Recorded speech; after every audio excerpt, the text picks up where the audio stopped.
Hello, I'm Nandana Satyan from First MCA, Department of IT, Kannur University. Today, I'm presenting seminar on topic A Hierarchy of Formal Languages and Automata. This seminar focuses on important concept in formal language theory, including recursive and recursively enumerable languages, unrestricted grammars, context sensitive grammars and languages, and the Chomsky hierarchy. This topic helps us understand how different classes of languages are organized and how machines recognize them.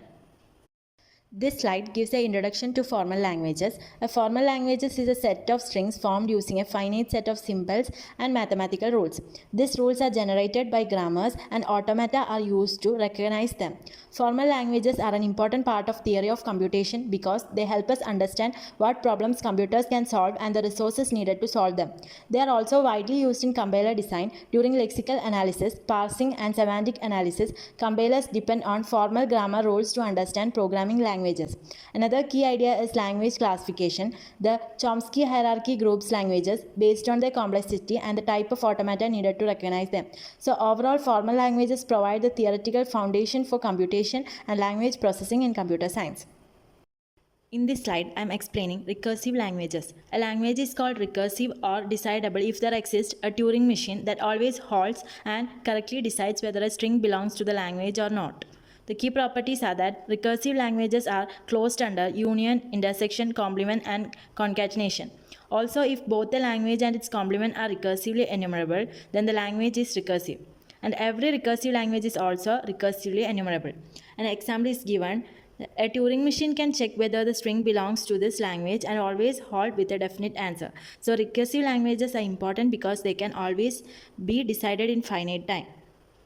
On this slide, I will explain recursively enumerable or RE languages. A language is called recursively enumerable if there exists a Turing machine that accepts every string belonging to the language. For strings that are not in the language, the machine may either reject them or continue running forever without halting. Because of this behavior, RE languages are also known as Turing recognizable or semi-decidable languages. We can always recognize valid strings, but we cannot always determine invalid ones in finite time. The key working principle is that acceptance is guaranteed, while rejection is not. Every recursive language is also recursively enumerable, but not every recursively enumerable language is recursive.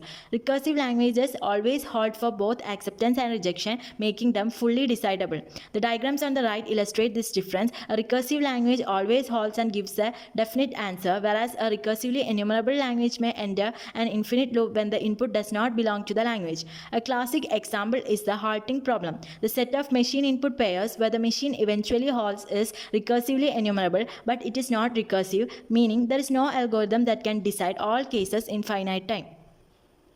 Now, let's discuss type 0 grammars, also known as unrestricted grammars. These are the most general and powerful grammars in the Chomsky hierarchy. A type 0 grammar is represented as G equal to V sigma ps, where the production rules are of the form alpha produces beta, which means that the symbol or group of symbols on the left side can be replaced by the symbols on the right side according to the grammar rule. Here both alpha and beta can be any combination of terminals and non-terminals. The only requirement is that the left hand side alpha must not be empty. Because there are no restrictions on the production rules, type 0 grammars have the maximum generative power. Any string of symbols can be replaced by any other string, making them extremely flexible.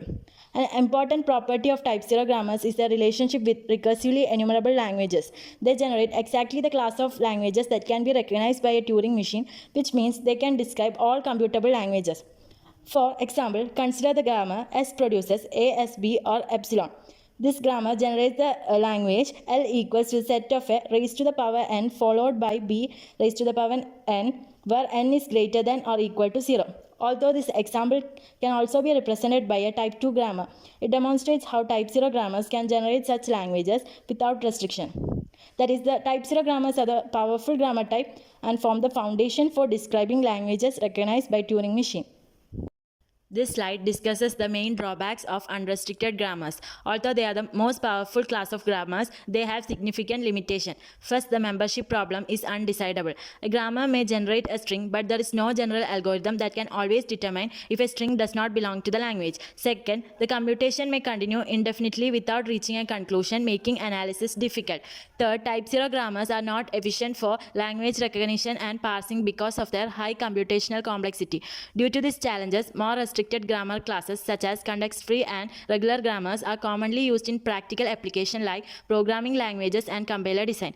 So, while type 0 grammars provide maximum expressive power, their undecidability and complexity limit their practical use.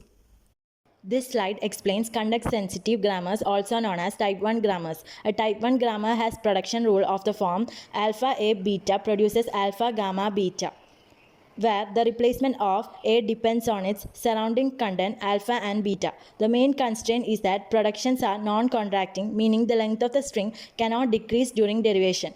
An exception is S produces epsilon, which is allowed only if the start symbol does not appear on the right-hand side of any production.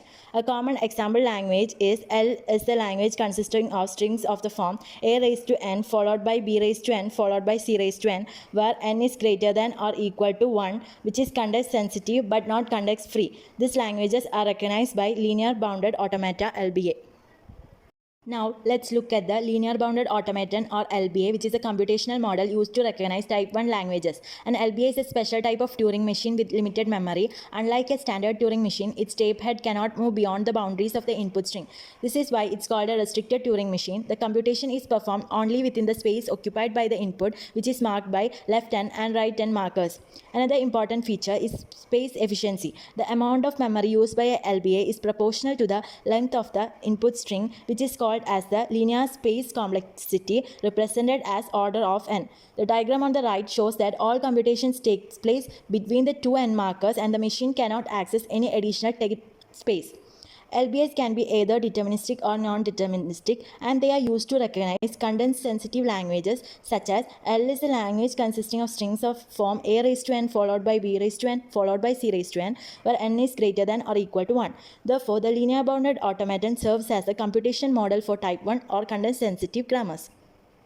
This slide shows the closure properties of context-sensitive languages. They are closed under union, intersection, complement, concatenation, and clean star. This means if we apply this operation to context-sensitive languages, the result is still a context-sensitive languages. For example, the union of two context-sensitive languages is also context-sensitive, and the same is true for intersection and concatenation. The complement property is especially important because it is supported by the Immermann-Seelap-Cheney theorem. So, context-sensitive languages are more powerful and have stronger closure properties than context-free languages. This slide compares recursive languages, recursively enumerable languages, and context-sensitive languages. First, looking at the grammar type, recursive and recursively enumerable languages are related to type 0 grammars, while context-sensitive languages are generated by type 1 grammars. For the automaton model, recursive languages are accepted by a Turing machine that always halts, whereas recursively enumerable languages are accepted by a Turing machine that may run forever for some inputs. Context-sensitive languages are accepted by a linear bounded automaton. In terms of decidability, recursive languages are fully decidable because the machine always stops. Recursively enumerable languages are only partially decidable, while context-sensitive languages are decidable. Considering the complement property, recursive and context-sensitive languages are closed under complement, but recursively enumerable languages are not necessarily closed under complement. As example, the languages A raised to the power n followed by B raised to power n belongs to recursive languages. The halting problem encoding is recursively enumerable, and A raised to the power n followed by B raised to n and followed by C raised to n is a context-sensitive language. Finally, the inclusion relation says that every recursive language is context-sensitive and every context-sensitive language is recursively enumerable, but the reverse is not true. This comparison highlights the increasing expressive power of these language classes along with the trade-off in decidability and computational complexity. This slide shows the Chomsky hierarchy, which is a way to classify formal grammars based on the power of their production rule. It was introduced by Noam Chomsky in 1956. The hierarchy has 4 levels: type 3, type 2, type 1, and type 0. As we move upward, the grammar becomes more restricted, but the language becomes simpler. As we move downward, the grammar becomes more powerful and can generate more complex languages. Type 3 corresponds to regular languages and is accepted by finite automata. Type 2 corresponds to context-free languages and is accepted by push-down automata. Type 1 corresponds to context-sensitive language and is accepted by linear bounded automata. Type 0 corresponds to recursively enumerable languages and is accepted by Turing machine. So this hierarchy shows the relationship between grammars, languages, and automata, and it helps us understand how language complexity increases from regular to recursively enumerable languages. Now let's look the applications and real-world relevance. First, in compiler design, context-free grammars or type 2 grammars are used to build parsers in compiler tools such as YACC and ANTLR. Regular grammars or type 3 grammars are used for lexical analysis and pattern matching through regular expressions. Second, in natural language processing, grammar models help analyze sentence structures. Context-sensitive grammars can represent more complex languages pattern that context-free grammars cannot handle. Third, in computability theory, type 0 grammars correspond to recursively enumerable languages and Turing machines. They help define the limits of what problems can and cannot be computed. Finally, in formal verification, context-sensitive languages and automata are used to model and verify software and hardware systems, ensuring correctness and reliability. This application shows that the Chomsky hierarchy is not just a theoretical concept, but a foundation for many important areas of computer science. Now, let's look at the overall advantages and limitation of formal language classification and the Chomsky hierarchy. Starting with the advantages, it provides a rigorous mathematical framework for classifying formal languages. It establishes a clear relationship between grammars and automata, making it easier to study language recognition. It also forms the theoretical foundation for compiler design, parsing techniques, and many areas of computer science. Additionally, it helps us understand the limits of computation through concepts such as the halting problem. Moving on to the limitations, type 0 languages are only semi-decidable, meaning there is no general algorithm that can solve every problem in this class. Context-sensitive parsing can be computationally expensive and difficult to implement efficiently. Also, real-world programming languages often combine features from different levels of the hierarchy, making classification less straightforward. The key point is that Chomsky hierarchy provides a complete framework for understanding formal languages from regular languages at type 3 to recursively enumerable languages at type 0, each with its own computational power and practical applications.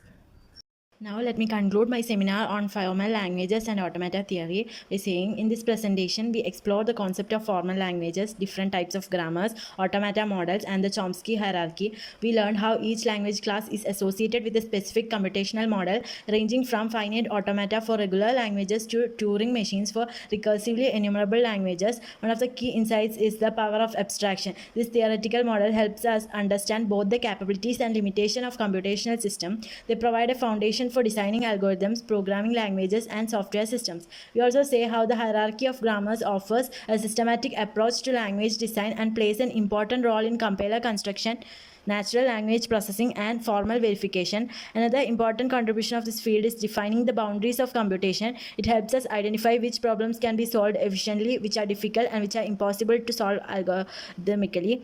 Overall, formal languages and automata theory is a fundamental area of computer science that connects mathematics, language design, and computation. Its concepts continue to influence modern technologies and provide the theoretical basis for many practical applications.